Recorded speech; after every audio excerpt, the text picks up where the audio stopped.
How to check iCloud messages on iPhone. To get started, first of all go ahead and open up the Settings application on your phone. Once you're here, tap on your account at the top. This is your Apple account settings page. You can view and manage your personal information, sign-in and security, payment and shipping, subscriptions and other account settings from here. On this page, go to iCloud.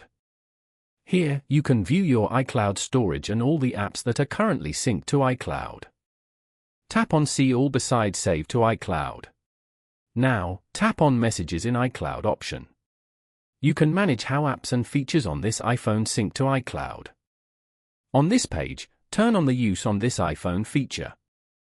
Following these steps, you can easily check iCloud messages on iPhone. Thank you for watching. Please leave a like if this tutorial helped you, or leave a comment below if you have any questions related to the video.